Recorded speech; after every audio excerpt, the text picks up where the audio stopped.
Hi guys, welcome back to my channel. और आज हम देखने वाले हैं पॉलिनोमियल्स। ठीक है, क्या पॉलिनोमियल्स। ठीक है, हम इसके बेसिक कॉन्सेप्ट्स ही देखेंगे क्लास 9 तक। ठीक है,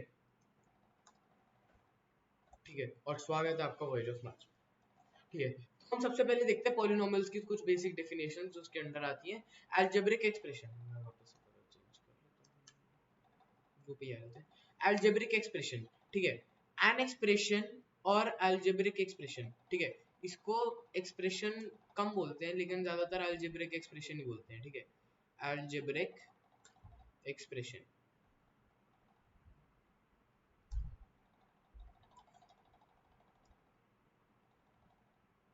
एक्सप्रेशन, ठीक है। An algebraic expression is any mathematical statement which consists of numbers, variables and an arithmetic operation. ठीक है, तो हम पहले ना एक चीज देख लेते हैं।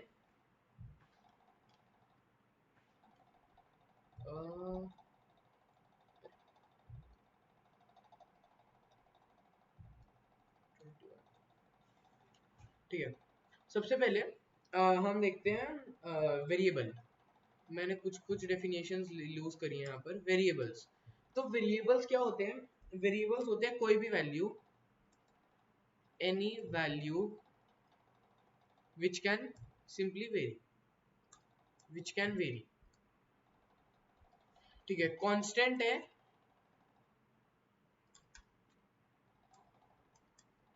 That can not very.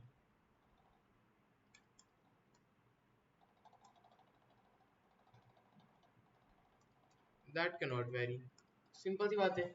अगर मैं x ले लूं, x प्लस 5, x ही ले लूं, x की वैल्यू 1 भी हो सकती है, 2 भी हो सकती है, 3 मीटर भी हो सकती है, 4 सेंटीमीटर भी हो सकती है, कुछ भी हो सकता है। लेकिन अगर मैं 5 लूं, 5 की वैल्यू 5 ही है। x बोलता है मैं कुछ भी हो सकता हूं, मैं बहुत अडेप्टिव आदमी हूं। लेकिन जो 5 आता है ना, वो बोलता है नहीं भाई, तू जैसा भी हो, मैं खुद ही रहूंगा, मुझे कोई चेंज नहीं कर सकता, मेरी वैल्यू एक ही है। ठीक है, तो ये होते हैं इनके डिफरेंस। ठीक है, तो ये होता है वेरिएबल्स और नंबर्स में डिफरेंस। अरिथमेटिक ऑपरेशन जैसे plus minus factorial divide multiplication modulus, फिर रिमाइंडर। अरे वो तो फंक्शन में आ गया, मॉड्यूलस भी फंक्शन आ गया, चलो छोड़ो। चार ही मेन होते हैं, लेकिन मैं कब पांचवा भी डाल देता हूँ बीच में। ठीक है, हाँ मैं पांचवा, हम मैं पांचवा भी एक फैक्टोरियल को भी मानता हूँ मैं, कि ऑपरेशन ही है वो, लेकिन है वो फंक्शन। ठीक है, फैक्टोरियल है एक फंक्शन, लेकिन मैं उसको मानता एक वही हूँ, ऑपरेशन ही मानता। ठीक है, एल्जेब्रिक एक्सप्रेशन का एग्जांपल हो सकता है 4m प्लस 5। देखो, अब क्या क्या चाहिए? एक नंबर, एक वेरिएबल और एक एरिथमेटिक ऑपरेशन। एक एक ही नहीं, और भी हो सकते हैं, लेकिन कम से कम एक तो होना ही चाहिए। अब यहाँ पर क्या, यहाँ पर m है। ठीक है, यहाँ पर हमको क्या देखने को मिल रहा है? यहाँ पर हमको m देखने को मिल रहा है। ठीक है, क्या m, ये m दिख गया। m हमारा एक वेरिएबल है, m की वैल्यू 5 भी हो सकती है, 6 भी हो सकती है, 7 भी हो सकती है। यहाँ पर हमको एक 5 भी दिखाई दे रहा है। अब 5 क्या है? Constant slash number. अब हमको इनके बीच में एक प्लस दिखाई दे रहा है। ठीक है, अब ये प्लस ऑपरेशन है। तुम्हारा क्या, ये जो है वो नॉनदलेस क्या है? Algebraic expression. ठीक है, यही तो है ना, अलजेब्रिक एक्सप्रेशन ही तो हुआ, सब कुछ तो है जो चाहिए। तो क्या बना हुआ? Algebraic expression. तो इसके एग्जांपल 4m प्लस 5 है, 5m प्लस 5, 6m। ठीक है, कुछ भी और हो सकता है। 6m नहीं है, 6m प्लस 5 हो सकता है।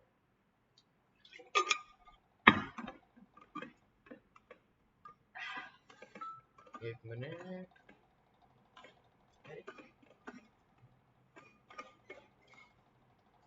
अब हम देखते हैं दूसरी, अब हम देखते हैं दूसरी डेफिनेशन जो है इक्वेशन। ठीक है, इक्वेशन। आज मैंने स्लाइड बनाने में बहुत टाइम लगाया, वैसे जनरली आधे घंटे में बन जाती है, इस बार 1 घंटे में बनी है, घंटा 1.5 घंटा लग गया मुझे बनाने में। ठीक है, equation, a statement that supports the equality. ठीक है, एक इक्वालिटी है, अरे यहाँ पर इतना डिस्टेंस क्यों गया, यहाँ पर इतना distance. A statement that supports the equality of two expression, दो स्टेटमेंट्स हैं, उनकी जो भी क्वालिटी होगी, ठीक है, कोई क्वालिटी करता हो उसको इक्वेशन बोलते हैं। ठीक है, कैसा बोल, मानो यही देखो 4m + 5 इज इक्वल टू 25, तो अगर हम इसको सॉल्व करें तो 4m is equal to 20, that implies m is equal to 5। ठीक है, तो ये हमारी इक्वेशन है। कैसे, ये की क्वालिटी बता रही है, इस अलजेब्रिक एक्सप्रेशन को, इस ये अलजेब्रिक एक्सप्रेशन इस अलजेब्रिक एक्सप्रेशन की इक्वल है। ठीक है, अब ये कैसे अलजेब्रिक एक्सप्रेशन है, ये टर्म है, ये टर्म है, ये एक अलजेब्रिक एक्सप्रेशन इस वाले टर्म या फिर अलजेब्रिक एक्सप्रेशन की इक्वल है, इसको हम इक्वेशन बोलते हैं। क्या बोलते हैं, इक्वेशन। क्या बोलते हैं, जल्दी से कमेंट्स में लिखो, क्या, इक्वेशन। ठीक है, अगला देखते हैं, मैं टिक मार दूं ताकि मुझे पता चल जाता है, क्योंकि फिर मैं वीडियो के बाद ऐसे पीपीटी में देखता हूँ कि मैंने सब समझा तो दिया ना, तो मैं टिक मारता रहता हूँ कि हाँ भाई ये हो चुका है। अगला देखते हैं term. A term is a group of numbers, letters and brackets multiplied together such as 4 into 2 or 8x। अब मुझे एक चीज बताओ, 3x plus 2 है, इसमें कितने टर्म्स हैं। टर्म्स की हम बेसिक डेफिनेशन ये लिख सकते हैं,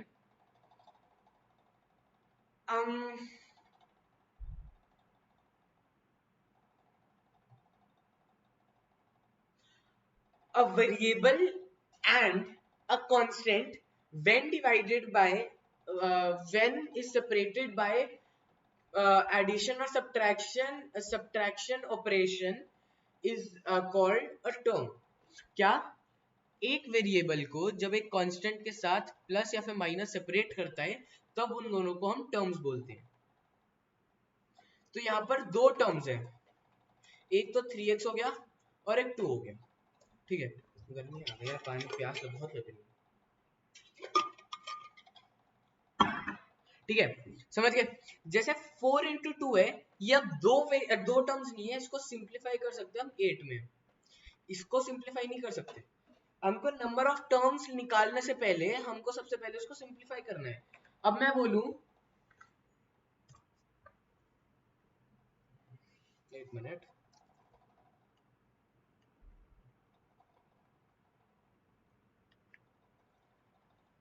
one ball plus a marker plus a ball is equals to, अब number of terms in one ball plus one pen plus one ball is, कुछ लोग बोलेंगे 3, कुछ लोग बोलेंगे 2, कुछ लोग बोलेंगे 1, कुछ लोग बोलेंगे 0। अब 1 0 वाले तो पूरी गलत है, तो 3 का मैं तब भी मान सकता हूँ, 2 भी 2 सही है, 3 तब भी गलत है। ठीक है, चीज कैसे, अब ये जो 2 बॉल्स है इसको मैं क्या लिख सकता हूँ, 2 बॉल्स। ठीक है, मैं इसको क्या लिख सकता हूँ, 2 2 बॉल्स। ठीक है, प्लस अ पेन। ठीक है, तो इसमें सिर्फ 2 ही टर्म्स हुई। ठीक है, क्योंकि क्योंकि यहां पर तो प्लस है ना, यहां पर 2 बॉल्स, यहां पर प्लस, यहां पर प्लस 1। ठीक है, तो ऐसे हम ऐसे डिफरेंशिएट कर सकते हैं, सिंपल सी बात है। ठीक है, तो अब हम अगला देखते हैं, अगला कॉन्सेप्ट देखते हैं। थक रहे हैं यार।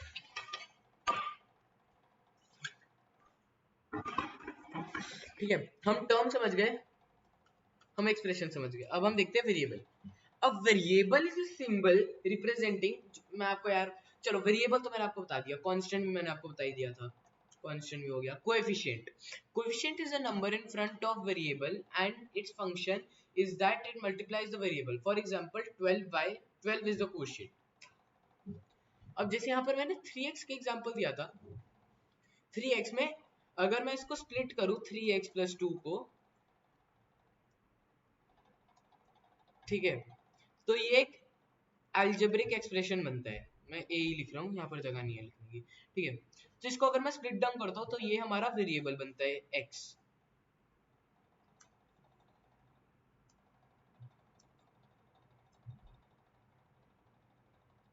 एक्स हमारा वेरिएबल बनता है, ठीक है। फिर हमारा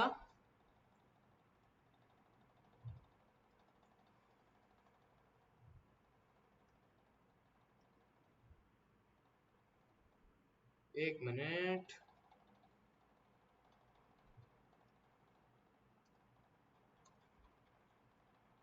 3 को अगर हम स्प्लिट डाउन करें तो 3 बनता है हमारा कोएफिशिएंट। अब मैं बताऊंगा आगे क्यों, ठीक है। पहले देख लो, स्प्लिट डाउन कर लो, एक कॉपी बना लो, जैसे मैंने आपको बोला कि मेरी वीडियोस के लिए कॉपी बना लो, ठीक है। पास्ट की अगर आपने वीडियो फ्लिप करी है तो उसको वापस देख लो, उनके नोट्स बनाओ, ठीक है। और नोट्स अगर आप मुझे हो सके तो मुझे भेज दो, मैं उनको चेक भी कर लूंगा, मेरी मेल आईडी आगे मैं बता दूंगा, उसका भी प्रमोशन करेंगे, ठीक है। 2 हम लिखेंगे कांस्टेंट, ठीक है। अब 2 और x वेरिएबल और कांस्टेंट क्यों है इररेस्पेक्टिवली, वो तो आपको पता चल गया। अब 3 हमारा कोएफिशिएंट क्यों है, वेरिएबल के साथ वो मल्टीप्लिकेशन में है, ठीक है, वेरिएबल के साथ वो मल्टीप्लिकेशन में है, तो 3 हमारा कोएफिशिएंट बनेगा, ठीक है, समझ गए। अब चलते हैं मेन जो चैप्टर है उसकी definition, polynomials. Polynomials are algebraic expression that consist of variables and coefficient but on certain conditions, ठीक है। जैसे for example 4m² plus 2m minus 1, ठीक है, ये एक पॉलिनोमियल है, ठीक है। और अगर मैं इसको इक्वेशन, चलो इक्वेशन में छोड़ो, ठीक है, वो आगे आएगा, ठीक है, ये हमारे पॉलिनोमियल है। अब एक और चीज है, डिग्री में आएगा वो, ठीक है, रुको बाद में बताता हूँ। अब अलजेब्रिक एक्सप्रेशन ऑफ पॉलिनोमियल्स में डिफरेंस क्या आता है वो हम आगे देखेंगे डिग्री में, ठीक है। तो पहले टाइप्स ऑफ पॉलिनोमियल, पहले डिग्री करते हैं। The degree of polynomials is the highest order to which a polynomial is raised. अब जैसे मैं यहाँ पर 4m² प्लस 2m माइनस 1 था, यहाँ पर डिग्री क्या है 2, क्योंकि यहाँ पर लार्जेस्ट एक्सपोनेंट वैल्यू एक वेरिएबल की, वरना माइनस 1 है, तुम तो बोलो यार माइनस 1 की तो ऐसे 2017 भी आ सकती है, तो उसकी डिग्री एक वेरिएबल की जो है, कोई कोएफिशिएंट की नहीं, कोई किसी चीज की नहीं, वेरिएबल की जो हाईएस्ट एक्सपोनेंट है वो होगा हमारा डिग्री, सिंपल सी बात है, ठीक है। Like 4 into 3, 4x cube plus 2 square minus 3x plus 1, ठीक है। तो यहाँ पर डिग्री क्या हुई, जल्दी से यहाँ पर डिग्री क्या हुई, टाइमर देता हूँ, 5 4 3 2 1 and 0, times up, red red red, time हुआ डेड। इसकी डिग्री है,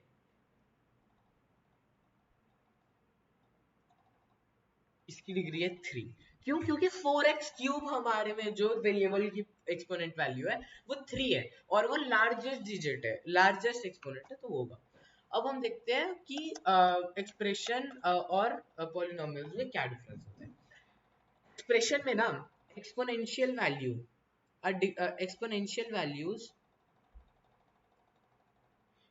exponential values belong to p, p माने रैशनल नंबर, बट ये है ए ई का केस। अब हम देखते हैं पॉलिनोमियल्स का, पॉलिनोमियल्स का ना अलग ही कॉन्सेप्ट चलता है, क्या अलग ही कॉन्सेप्ट चलता है।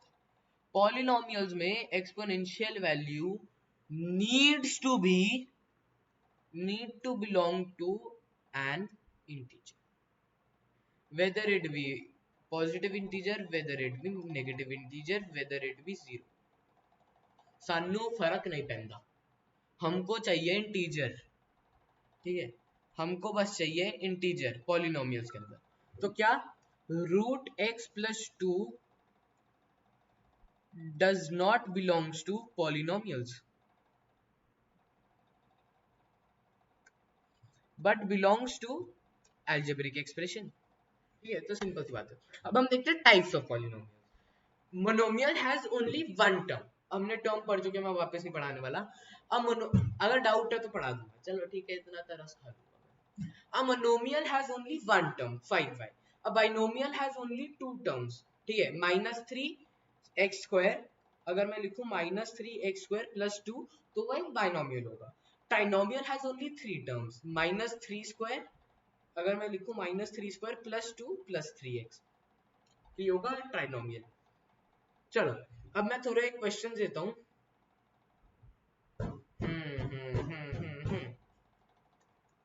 4x² + 3x + 1, ये क्या है? 2x + 4, ये क्या है? ये जल्दी से मुझे कमेंट्स में करके बताओ, ठीक है। ये एक होमवर्क क्वेश्चन का भी पार्ट है, ठीक है। होमवर्क क्वेश्चन, आज मैंने यार होमवर्क क्वेश्चन की स्लाइड बनाना भूल गया, तो अब मैं ऐसे ही लिख दूंगा। Consider the polynomial 7 - 3x³ + 4x, ठीक है। Here the term the highest degree is -3 cube, so this term will come first। अब ये स्टैंडर्ड फॉर्म है पॉलिनोमियल को राइट करने का, आपको यही लिख कर आना है, वरना मार्क्स कट भी सकते हैं। Next highest degree is term 4x, hence we write the next, we write that next, then 7 will become the last term since it's the last remaining term, thus the standard form will be -3 cube + 4x + 7। समझ गए? Degree wise degree चलना है, highest degree सबसे पहले, फिर उससे छोटी, फिर उससे छोटी, फिर लास्ट, ठीक है, ऐसे होता है। अब हम देखते हैं टाइप्स ऑफ इक्वेशन। ये फर्क पड़ता है डिग्री पे, ये क्लासिफिकेशन है डिग्री के ऊपर, ठीक है। लीनियर इक्वेशन है जिसकी हाईएस्ट डिग्री 1 होती है, ठीक है। एग्जांपल 3x + 4, चलो ये तो मैं बहुत बारी दे चुका हूँ। 17x + 1, अब यहाँ पर x की एक्सपोनेंशियल वैल्यू ओनली 1 है, तो ये लीनियर है। फिर आता है 2x + 2/3, हाँ 2/3 इक्वेशन है ना, इक्वेशन है, ठीक है। 2x², तो इसकी हाईएस्ट डिग्री 2 होती है, क्वाड्रेटिक की, ठीक है। मैंने टिक्स लगाया भूल गया यार, वापस से मैं कंफ्यूज हो रहा हूँ, वापस से रिकॉर्ड करना बैठ जाऊंगा, एक्चुअली मैं बहुत भुलक पड़ूंगा, ठीक है। क्यूबिक एक्सप्रेशन में, ठीक है, हाईएस्ट डिग्री 3 होती है, जैसे for example x³ + 2x² + 5x + 1, ठीक है, ये +2, ठीक है। अब रेडिकल में क्या होता है? Belongs to p/q where p and q are co-prime, ठीक है। p/q सिंप्लीफाई नहीं हो सकते, ठीक है। तो रेडिकल में क्या हो सकता है? √x प्लस √x + 4th√x, ऐसे हम लिख सकते हैं, ठीक है। अब हम टाइप्स ऑफ इक्वेशंस भी समझ गए। अब हम देखते हैं जीरो ऑफ पॉलिनोमियल। बेसिकली भाई इतना लंबा चौड़ा मैं आपको नहीं बताने वाला, ठीक है। इतना लंबा चौड़ा अगर आपको पढ़ना है तो पढ़ लो, ठीक है। पढ़ भी सकते हो, मैं इसको इतना लंबा चौड़ा इंग्लिश नहीं ठीक है करने वाला। मैं सिंपल है, कोई भी अगर मैं वैल्यू रखूं एक इक्वेशन में, ठीक है, एक एक्सप्रेशन, एक पॉलिनोमियल में मैं कोई भी वेरिएबल की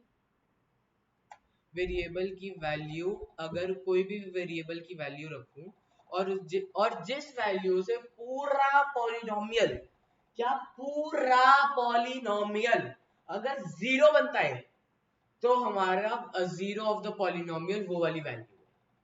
सिंपल सी बात है, ठीक है। आगे बढ़ते हैं, मैं एक बार वापस से बता देता हूँ। अगर हमारी वैल्यू ऑफ अ वेरिएबल, अगर हम कोई भी वेरिएबल की वैल्यू रखते हैं जिससे हमारा पूरी पॉलिनोमियल की वैल्यू जीरो आती है, तो उसको जीरो ऑफ पॉलिनोमियल बोलते हैं, ठीक है। प्रॉपर्टीज ऑफ पॉलिनोमियल पढ़ देते हैं, ठीक है। Property 1, dividend is equals to quotient into divisor plus remainder, ये तो सबको पता है, ये तो टिक गया। इफ इसको क्या कहते हैं, ये कौन सा थ्योरम था? फैक्टर थ्योरम, फैक्टर नहीं, रिमाइंडर थ्योरम।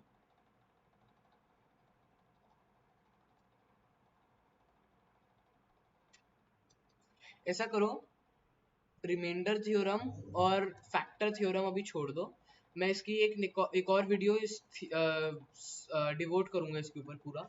ये एक वीडियो में होना इम्पॉसिबल है, ठीक है। वैसे भी वीडियो बहुत लंबी चौड़ी हो चुकी है, 20 मिनट की हो चुकी है, अभी और भी बहुत कुछ है भाई। अब खत्म है, चलो ठीक है, कोई बात नहीं। ठीक है, अब हम देखते हैं आइडेंटिटी लास्ट पार्ट। ठीक है, एलिमेंट्स अभी वीडियोस के बचे हैं, लेकिन हमारा टॉपिक का लास्ट पार्ट है। a plus b to the power 0 is equals to 1 where a plus b is not equals to 0। a plus b अगर 0 नहीं है तो a plus b to the power 0 1 है, ये तो सबको ही पता है। a plus b whole square is equal to a square plus 2ab plus b square, ये तो पास्कल ट्राइंगल से हो जाता है। Pascal triangle, Meru plus Prastara, Pingala triangle, जो भी हो जाता है। 1 1 1 2 1 1 3 3 1। अभी तक हम इसमें कंसर्न है, इस आइडेंटिटी का। a plus b whole square is equal to a square plus b square plus 2ab plus b square, ठीक है, ये तो आता ही है। a plus b whole cube के दो फॉर्म्स होते हैं, a cube plus b cube plus 3ab into a plus b, या फिर a cube plus b plus 3a square b plus 3ab square plus b cube, ठीक है। a minus b cube का क्या होता है, a cube minus b cube minus 3ab into a minus b, या फिर a cube minus 3a square plus 3ab square minus b cube. हम ना इसकी एक और चीज में लिख सकते हैं, अच्छा नहीं, वो तो एक और आइडेंटिटीज लिख लो। a cube plus b cube is equal to a minus b into a square plus ab plus b square. a cube minus b cube is equals to a, यहाँ पर a प्लस बी आएगा actually में, ठीक है। a minus b is equals to a minus b a square minus a b plus b square, ठीक है। तो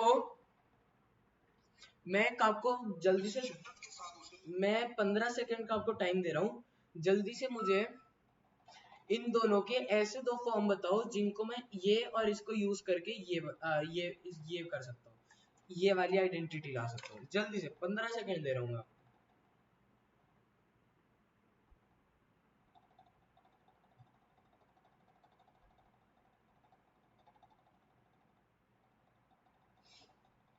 यहाँ पर ना करेक्शन है, यहाँ पर a square plus a b plus b square है, ठीक है। तो चलो छोड़ो, मैं आपको आंसर बता देता हूँ, ठीक है।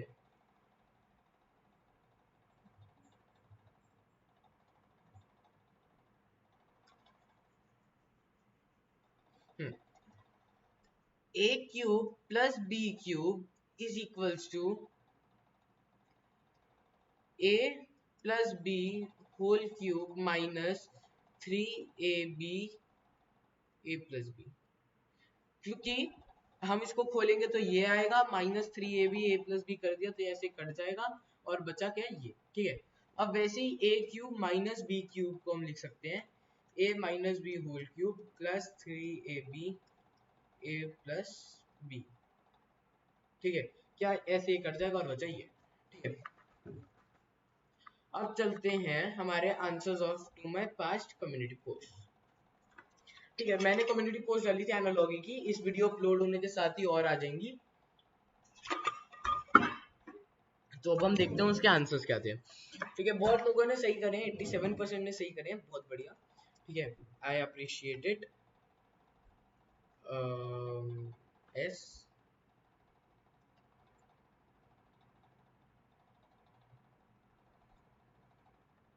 और मैं इतना पार्ट ले लेता, स्लिप इस पे चला गया। हाँ, तो अब होता क्या है, मैन बायोग्राफी नेशन, ठीक है। तो अब मैं वापस से पावर पॉइंट प्रेजेंटेशन में आ जाता हूँ, ठीक है। मैन अपने जो जितने भी जीवन में चीजें हुई हैं उसको अपनी बायोग्राफी में लिखता है, ठीक है। तो कंट्री किस में लिखेगी, कंट्री, कंट्री नेशन सेम बात होती है, सेम बात नहीं होती मतलब एनालॉजी में, तब भी मैं समझ रहा हूँ ना। कंट्री लिखती है अपनी हिस्ट्री में, आपने देखा होगा हिस्ट्री ऑफ दिस कंट्री, तो ठीक है, जैसे हम बोलते हैं बायोग्राफी ऑफ दिस ह्यूमन, वैसे ही हम बोलते हैं हिस्ट्री ऑफ दिस कंट्री। हम ये नहीं बोलते geography of this country, people of this country, leader of this country, हम बोलते हैं हिस्ट्री ऑफ द कंट्री। ठीक है, तो history is the correct option. ठीक है, 7 लाइक्स आए, आई अप्रिशिएट इट। 30 आंसर्स आए, मतलब बहुत बढ़िया है छोटे यूट्यूब चैनल के लिए। जैसे मैं अभी छोटा यूट्यूब चैनल हूँ, मतलब 100 भी नहीं पार करे, 64 पे हूँ। ठीक है, तब भी हाँ 64 से ज्यादा, जल्दी से सब्सक्राइब करो। ठीक है, तो तब भी यार 3% कितने हो गए, तीन तीन तीन 10 10, 3/10, ये एक बंदे ने लीडर करा है, एक बंदे ने पीपल करा है, 2 बंदों ने ज्योग्राफी करा है, और बाकी कितने 26 लोगों ने ज्योग्राफी करा है। Nice, shout out to all that who have got it correct. अब फिजिशियन, अब जो फिजिशियन है वो हमारा ट्रीटमेंट करता है, उसका काम है ट्रीटमेंट करना। तो जज का क्या काम है, जजमेंट पास करना भाई। अब मानो किसी ने किसी को किसी का मर्डर करे, ठीक है, भगवान ना करे किसी ने किसी का मर्डर करे, तो जज अपना जजमेंट तो पास करेगा कि वो क्या इनोसेंट है कि नहीं है, ये है कि नहीं। ठीक है, तो पनिशमेंट नहीं करता लॉयर, तो पता नहीं अच्छा है किसी ने नहीं करा, आई अप्रिशिएटेड।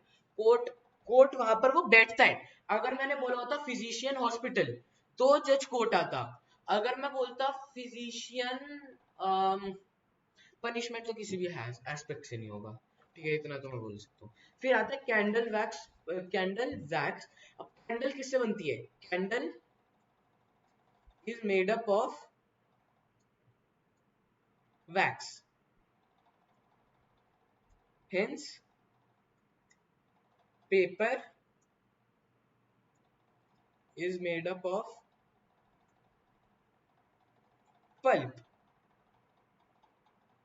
एक पेड़ आता है जिसका हम पल्प निकालते हैं, उसको जब हम उसको प्रोसेस करते हैं फर्दर, तब जाकर पेपर बनता है। तो इसका आंसर पल्प है, बैम्बू नहीं है। वुड तो है भी नहीं था, और ट्री तब भी हो सकता था, बैम्बू तो कतई नहीं है। ठीक है, बैम्बू तो नहीं है, बैम्बू नहीं है। ठीक है, और आई एम सैड कोई भी कमेंट नहीं आया यार इतने टाइम पीरियड में, मतलब मैं कमेंट सेक्शन पे जाऊं, कोई भी कमेंट नहीं आया। लास्ट कमेंट इसका ही है यार, और ये तो पता नहीं इसने तो क्या ही खिचड़ी पकाई है, मतलब अलग ही खिचड़ी पकाई थी, समझ में नहीं आया। ठीक है, पाई, यहाँ पर ना शायद वो पी लिखना चाहता होगा, पाई आ गया, is equal to x factorial, is equal to, यार मैं बस इस बंदे को यही बोलूंगा, भाई इतने उस पे मत पढ़।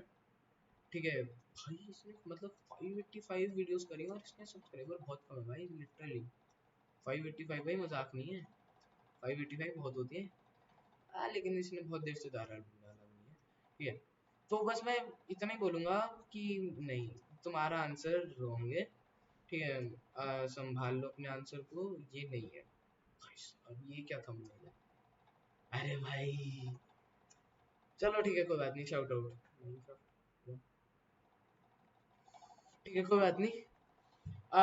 तो अब हम अगला अगला चलते हैं। इस वीक की थीम है, जैसे मैंने बताया, रीजनिंग एनालॉजी। ठीक है, जैसी वीडियो अपलोड हो जाएगी टिल 5:30 हो जाएगी, 5:30 से पहले हो जाएगी। ठीक है, तो रीजनिंग एनालॉजी के आपको और दिख जाएंगे, 5:30 से पहले आपको कम्युनिटी पोस्ट दिख जाएंगे। ठीक है, तो आज का बात कर लेते हैं आईपीएल मैच की। मैंने कहा कोई बात नहीं, सब कर रहे हैं तो मैं क्यों पीछे छूट जाऊं, है ना। तो आज है एसआरएच वर्सेस आरसीबी, बस मैं इतना बोलूंगा, बस आरसीबी एक मैच जीत जाओ यार प्लीज, मैं आपको 2 साल से सपोर्ट कर रहा हूँ, प्लीज एक मैच जीत जाओ। ठीक है, तो मेरे हिसाब से प्लेइंग 11 होनी चाहिए यार एसआरएच की, अगर उनको जीतना है। पहला ओपनिंग ट्रेविस हेड, कोई नहीं रोक सकता इसको तो। ठीक है, ट्रेविस हेड हो गई। फिर आएगा अभिषेक शर्मा, भाई अंडरडॉग है, इंडियन का बहुत बढ़िया खेल रहा है। नीतीश कुमार रेड्डी पिछले मैच में बहुत बढ़िया खेला था। क्लासन मुझे लगता है खेल सकता है, लेकिन इतना बच्चा खेल नहीं पा रहा। पहले मैच में खेला, दूसरे मैच में भी खेला, लेकिन फिर उसके बाद नहीं खेल पाया। एडन मार्करम तो तुमको पता ही है, वो तो मरता है। ग्लेन फिलिप्स अभी तक एक मैच भी नहीं खेला, एंड आई थिंक उसको चांस देना चाहिए। प्लस वो बॉलिंग भी अच्छी करता है। ठीक है, वो बॉलिंग भी अच्छी करता है, तो एज उसको ऑलराउंडर कंसिडर कर सकते हैं। ठीक है, फिर मैं वॉशिंगटन सुंदर के साथ जाऊंगा भाई। आई लव वॉशिंगटन सुंदर, मैंने उसकी एशियन गेम्स की भी परफॉर्मेंस देखी, उसकी बहुत बढ़िया रही। और मैं ना रोहित शर्मा की बात से पूरा सहमत हूँ कि इम्पैक्ट प्लेयर रूल नहीं होना चाहिए, तो मैंने इम्पैक्ट प्लेयर रखा भी नहीं है। और आई थिंक टीम्स को करना भी नहीं चाहिए। इम्पैक्ट प्लेयर है तो इम्पैक्ट प्लेयर मत लेकर आओ, आपकी चॉइस है उसमें, प्लीज मत लेकर आओ तुम। आईपीएल का ना मेन कॉन्सेप्ट होना चाहिए कि ये हमको अंडरडॉग्स दे रहे हैं, जैसे जो डोमेस्टिक वगैरह खेल रहे हैं या फिर जिनके पास इतने पैसे नहीं है अकेडमीज के, वो आईपीएल में परफॉर्म करे। आजकल आईपीएल में ना इन्होंने ना धंधा बना रखा है, क्योंकि इम्पैक्ट प्लेयर से तो हमको यही इम्पैक्ट प्लेयर रूल से तो यही पता चल रहा है, क्योंकि इम्पैक्ट प्लेयर रूल नहीं होना चाहिए। ठीक है, फिर कैप्टन तो पैट कमिंस को लेकर आएंगे। भाई मुझे भी पता है इसको, मतलब यार WTC जिता दिया इसने, वर्ल्ड कप जिता दिया, तो मतलब इसका कैप्टनसी इसको दे दोगे? आई थिंक कैप्टनसी ना तब भी किसी और को करनी चाहिए। भुवनेश्वर कुमार भी अच्छी कर सकता है। ठीक है, भुवनेश्वर कुमार एक्चुअली में बहुत अच्छा कैप्टन बन सकता है। वॉशिंगटन सुंदर भी बन सकता है, वॉशिंगटन सुंदर भी अच्छी करता है कैप्टनसी। ठीक है, T Natarajan as a bowler, ठीक है, भुवनेश्वर कुमार, जयदेव उनटकट। तो मैंने एज अ, देखो, Travis Travis Head batsman, Abhishek Kumar batsman allrounder, ठीक है allrounder, Heinrich Klaasen W K batsman, Aiden Markram batsman, Glenn Phillips batting allrounder, batting allrounder I will say, Washington Sundar allrounder भाई, ठीक है allrounder, Pat Cummins bowling allrounder, batting नहीं कर पाते अच्छी। ठीक है, T Natarajan bowling, bowler, bowler और बॉलर। तो बेसिकली मैंने यहाँ से 3 स्पेशलिस्ट उठाए हैं, ठीक है, और यहाँ से भी 3 स्पेशलिस्ट उठाए हैं। एक डब्ल्यू के बैट्समैन लिया है, और एक मैंने वो लिया है, एक मैंने ऑलराउंडर लिया है, नीतीश कुमार रेड्डी भी बैटिंग ऑलराउंडर लिया है। ठीक है, तो स्ट्रॉन्ग टीम है, मतलब इसका इनका की बैट्समैन ट्रेविस हेड होगा, और की बॉलर होगा भुवनेश्वर कुमार। भाई भुवनेश्वर कुमार की सीन बहुत बढ़िया है। आरसीबी की प्लेइंग 11, भाई मैं तो चाहता हूँ बस फार डुप्लेसिस को कैप्टनसी से हटा दो, विराट कोहली को ले आओ। मैं तो बस यही चाहता हूँ भाई, फाफ डुप्लेसिस के कैप्टनसी के अंदर भाई मैचेस नहीं जीत पा रहे हैं, तो विराट कोहली को मैंने अपना कैप्टन बनाया भाई, सीधी सी बात है, मैंने विराट कोहली को अपना कैप्टन बनाया। ठीक है, फिर फर्स्ट ओपनिंग वो करेंगे, फिर फाफ डुप्लेसिस, फिर आएगा विल जैक्स। ठीक है, विल जैक्स मतलब बहुत बढ़िया परफॉर्मेंस दे रहा है, लास्ट मैच और लास्ट मैच में बहुत बढ़िया खेला है। अनुज रावत को पता नहीं यार, 3 मैचेस खिला दिए, उसके बाद उसको रेस्ट भी रख दिया। मतलब यार पहले 3 मैचेस में क्या ही बंदा खेला था, तो मतलब हाँ, मतलब एक मैच में अच्छा नहीं खेल पाया, जिसमें पूरी टीम ही नहीं अच्छी खेल पाई, वो बात अलग है। तो अनुज रावत भी नहीं खेल पाया, तो इतना नहीं यार, उसको हटाओ मत। सौरभ चौहान को मुझे लगता है चांस दिया जाना चाहिए। और ठीक है, दिनेश कार्तिक तो तुमको बताइए भाई बढ़िया खेलता है। ठीक है, यहाँ पर ना महिपाल रोमरोर को मैंने दिनेश कार्तिक से नीचे रखा है, क्योंकि वैसे ही 7वें तक आ गया यार। दिनेश कार्तिक थोड़ी सी फिनिशिंग कर देगा, महिपाल रोमरोर अगर दिक्कत आएगी, जैसे सौरभ चौहान अगर आउट हो गया, तो दिनेश कार्तिक और महिपाल रोमरोर अपनी आराम से पार्टनरशिप चला सकते हैं। फिर कर्ण शर्मा, भाई साहब, भाई ये तो ऑलराउंडर बन रहा है भाई, मिचेल स्टार्क को इसने छक्के लड़ा दिए भाई, हमारे बैट्समैन नहीं कर पाए थे वर्ल्ड कप के दिन। ठीक है भाई, इसने भाई T20 में छक्के चढ़ा दिए भाई स्टार्क को, भाई करण शर्मा होना चाहिए। और ये तो आरसीबी की भाई मैनेजमेंट ही है, आरसीबी के अंदर कोई भी अच्छा खेल रहा है तो समझ जाओ कि अगले मैच में तुम घर पे बैठ रहे हो। ठीक है, फिर आएगा व्यशक विजय कुमार, बढ़िया खेलता है नो डाउट। फिर आएगा काशदीप, भाई इसकी पेस पूरी अग्रेसिव है, ठीक है, इसको देना चाहना चाहिए। एक मैच खिलाया है, उसके बाद रेस्ट भी दे दिया यार, इसका डेब्यू भी हुआ था, डेब्यू बहुत सही हुआ था इंडिया में। ठीक है, तो इसको तो खिलाना चाहिए। फिर आएगा मोहम्मद सिराज, मोहम्मद सिराज मुझे लगता है उसके पास है, लेकिन बस वो कर नहीं पा रहा अच्छा। ठीक है, कोई बात नहीं। ठीक है, इसके बीच में ना मैं होमवर्क क्वेश्चन देना भूल गया। ठीक है, homework questions, first question, classify a 3x² plus 4x plus 2। ठीक है, यहाँ पर आपको इक्वेशन भी बताना है, कौन सी टाइप की इक्वेशन है, ठीक है, और पॉलिनोमियल बताना है कि मोनोमियल है, ट्राइनोमियल है, बाइनोमियल है, ठीक है, ऐसे बताना है।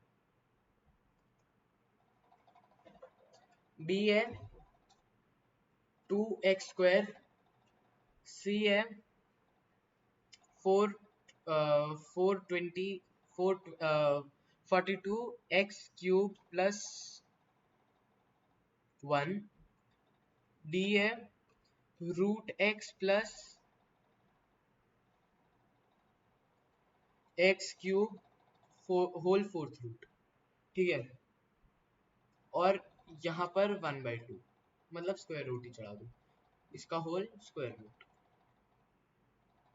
ठीक है। क्वेश्चन 2 है,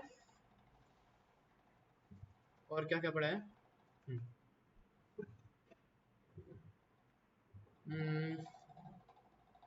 right a cube minus b cube the in two forms। दो तरीके से आपको a cube by minus b cube दिखाना है। फिर आता है find the zero of a x square minus 1 b 2x plus 4 c। और हाँ, जीरो ऑफ पॉलिनोमियल्स 3-4 भी हो सकते हैं, मोर देन 1 भी हो सकते हैं, ठीक है। x/2 plus root x d root x प्लस 0 और last e 4x square plus 2 नहीं